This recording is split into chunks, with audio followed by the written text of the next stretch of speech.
Buckeye Nation. We did it.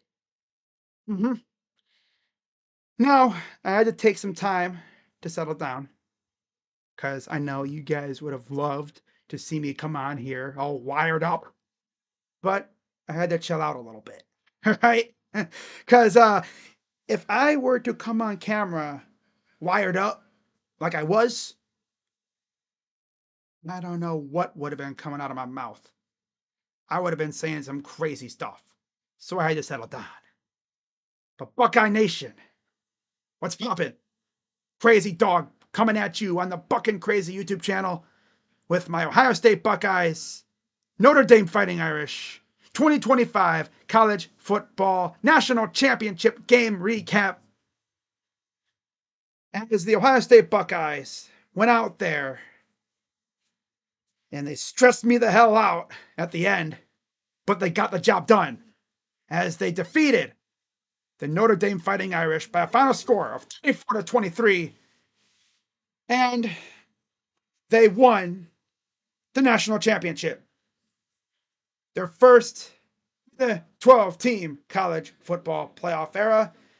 Of course, they hadn't won one since 2014, which, of course, was the first year of the 4-team college football playoff format. And, yeah, what a way to do it, right? Will Howard comes here from Kansas State. People were doubting him. They were hating on him, right? Oh, he's not that good, right? What did he do tonight? He went out there and cooked. 17 of 21. 231 yards. 2 tutties. He was also a very effective runner, too. Yeah. It's crazy because, remember last year that we had Honda McCord. We went from Honda McCord, who straight up refused to run, to Will Howard, who was more than happy to run around a little bit. And look what happened, right? He was super effective using his legs, for real. On the ground, Quinshon Judkins, 11 carries, 100 yards, 2 tutties. Yeah, he's him. Again, he committed to Ohio State right after last year's national championship game ended. Literally, the minute the game ended, he committed. Look what happened a year later. He scored 2 touchdowns in the national championship, and he helped us secure the trophy. Will Howard, 16 carries, 57 yards. Like I said, very effective runner. Travion Henderson, 12 of 49. Emeka and Jeremiah had 1 carry apiece, but they didn't really do much. And then receiving, Jeremiah Smith, only a freshman, in case you didn't know. 5 receptions, 88 yards, and a touchdown. And if that play looked familiar to any other Buckeye fans, it's because, flashback to the national championship in 2020, Alabama ran the same freaking play against us. Chip Kelly's like, ooh, I'm going to use that play, right? They had Jeremiah one-on-one. Will Howard takes a snap. Jeremiah comes back to Will, looking like it's going to be some sort of like reverse or handoff, jet sweep type thing. Corner goes to follow Emeka. Oh, look, there's nobody around there. Jeremiah goes back out wide, and he's wide open, easy touchdown. Yeah. Emeka Egbuka in his final game, 6 receptions, 64 yards. Cornell Tate, 2 receptions, 35 yards. Quinshon Judkins, 2 receptions, 21 yards, and a touchdown. Brendan Ennis, 1 reception, 19 yards, and G. Scott had 1 for 4. And I almost forgot to mention, Jeremiah Smith had the play, the catch, that essentially sealed the win for the Buckeyes. 3rd and 11. And they put mano-a-mano, single man on freaking Jeremiah. Like they were playing with fire doing that. And they got burned. Oh, they got burned, all right. Yep. They put 1 man on him. Will Howard had him wide open, kind of. First down. We end up getting a field goal, and that's the difference. Defensively, 2 sacks. Sonny Styles had 1. JT in his final game had a sack. Beautiful stuff. And Jaden Fielding, though, right? In the CFP, that dude only missed 1 field goal. And it was in the Tennessee game. I think it was before halftime or something like that. They had this dude kicking some insanely long field goal. He freaking missed. Ever since then, he was solid. He was fantastic. Maybe even perfect.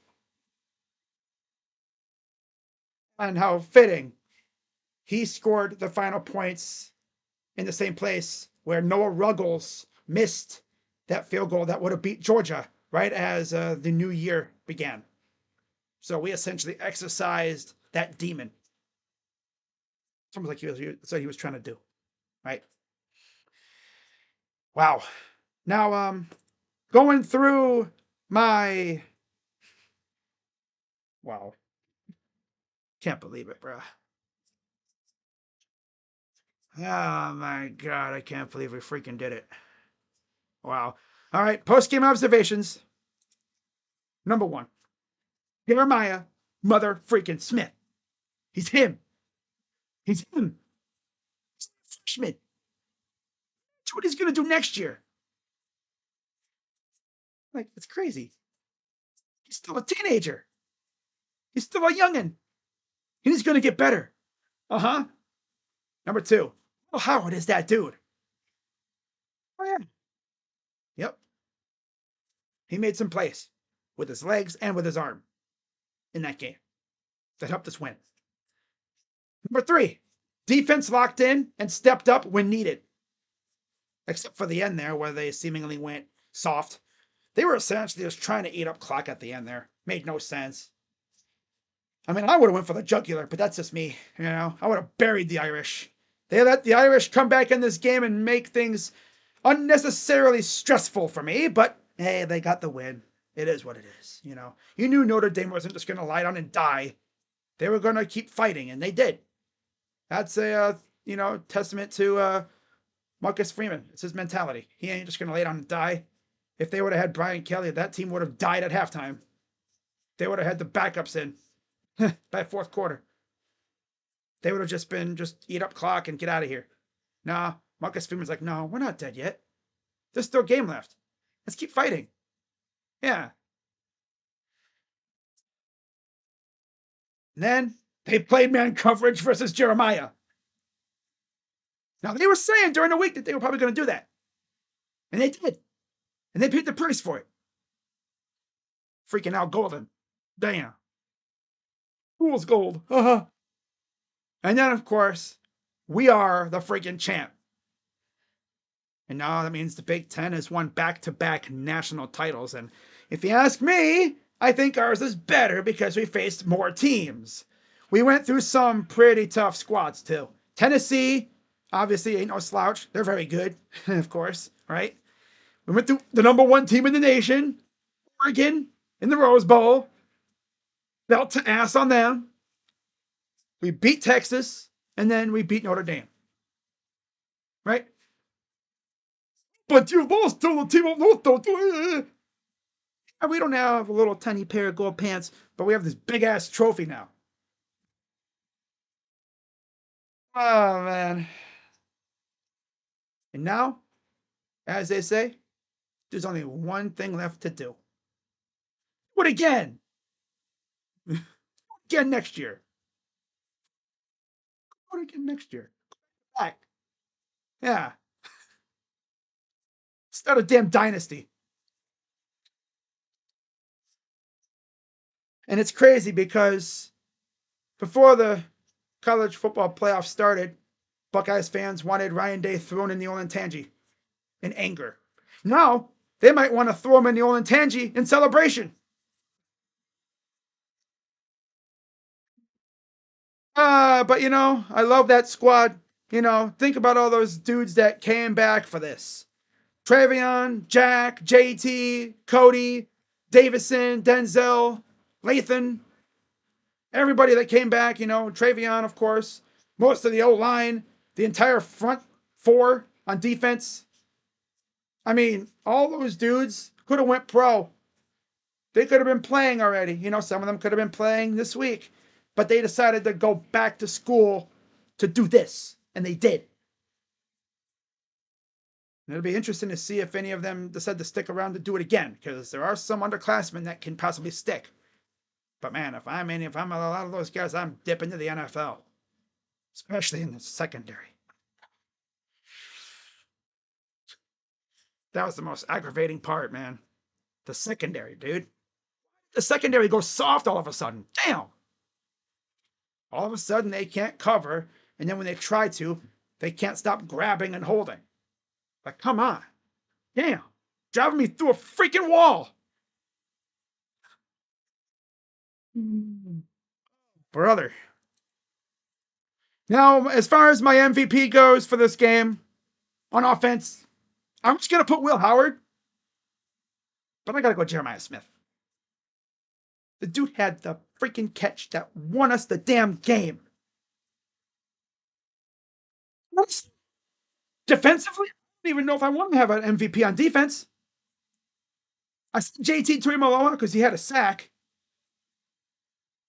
I might honestly go with Jaden Fielding for special teams instead of defense. Defense damn near sold us out of this damn game. I'm going to go Jaden Fielding if I have to. Or Jaden Fielding because he got us the freaking points that won us the game. Right? I mean, just think. Justin Fields, CJ Stroud, right?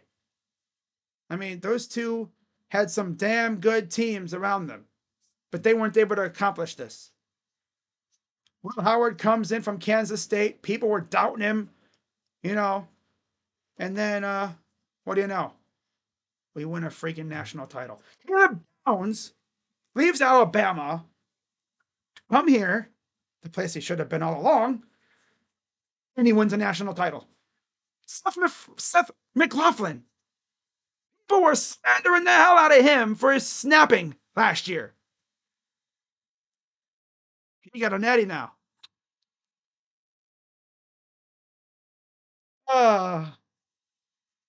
You know who's really sick right now?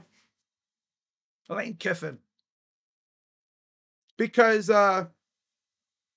you know, Ole Miss fans were slandering Quinshawn because of his attitude and stuff. He comes here and he's one of the best dudes you could ever meet. Then he wins a national title. Oh, man. I just want to know one thing, too. I want to know where Lou Holtz is. What's he doing? And Malik Zaire. Now, you're probably hearing that name going, who the hell is Malik Zaire? Former Notre Dame quarterback. And he attempted to have an NFL career, but he didn't do anything. I mean, he barely even played in the NFL. Barely even played in the NCAA. And he thought he could come on Twitter running his freaking mouth about Will Howard. How'd that go, huh? What happened? Oh, yeah, Will Howard got a national title. That's tough, right? You go on Twitter, running your mouth about Will Howard, and what does Will Howard do? He goes out and has one of the best freaking starts to a game you could have. The most consecutive completions in national championship game history. Yeah. He was pretty good. Oh, but yeah, look at all the players around him. You know, honestly, some people have said it like, all you really need is an above average quarterback around with the team that we had. If your quarterback is even average, you're a national title contender. And look what happened. Right? Man, it's freaking going, man. I'm so happy for Ryan Day. I'm happy for all those guys, man. All the seniors that came back for this. Now they got themselves a national championship. A banner will be hanging forever. Right? Yeah. Man. All right. Well, wrap this up, guys. I'm running out of voice again. I'm really going to enjoy this, that's for sure. And we'll see what happens in terms of recruiting. People have said that if the Buckeyes win, then the class of 2026 will be filling up quick because people are going to try to jump on and get ready for the ride. Because, yeah. And speaking of which, imagine being the early enrollees, right? Those kids that left high school just a few weeks ago, right? You graduated early from high school, and you're going to college, get an early start, right?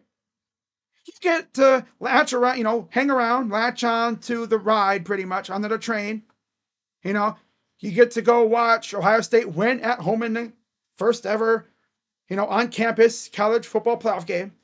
Then you get to go to the Rose Bowl, one of the most legendary venues in college football, if not the most legendary venue, and you win. Beat Oregon, best team in the nation. You smoke them, belt to ass. You have some cooked duck. And then you go to Jerry World and you beat Texas, got some steaks. And then you eat some Lucky Charms by beating Notre Dame. Damn, that's tough. So I know they had fun. The appetizer. All right, well, I'm going to wrap this up, guys. Next time I'll be doing one of these preview videos or whatever in August against Texas. So that's going to wrap it up. We'll see what happens in terms of recruiting. We'll see what Ohio State does in terms of the transfer portal. Remember last year, they didn't really get active in the portal until after their bowl game. We'll see what they do this year. And we'll see, who decides to go pro and who, if any of them, stick around. Which I'm sure not many of them will. If they're smart, they go to the league. But who knows? Maybe some of them want to run it back. We'll see what happens. So with that being said, shout out to everyone who watched these videos this year. I'm going to start getting emotional. Oh, man. Salute to all the Notre Dame fans who might be watching these videos. Got a good team. Your team never gave up. That's a credit to Marcus Freeman. That's the way that's his mentality. Never give up until the final whistle. They damn near had us too. But then Jeremiah Smith happened. He's inevitable. Yeah. So, man, what else is there really to say? Right. I'm going to wrap this up and I'm going to relax a little bit. And I'm not going to be going to bed for a while. Thank God the Cavs don't play tomorrow. I'll see you guys later because we might have some recruiting stuff coming out. With that being said, go Bucks. I'm Crazy Dog coming at you on the Buckin' Crazy YouTube channel. Ohio State is your national champ. Let's go. All right. So with that being said, I'm Crazy Dog. Let's go Bucks. OH. I'm out. Bye-bye.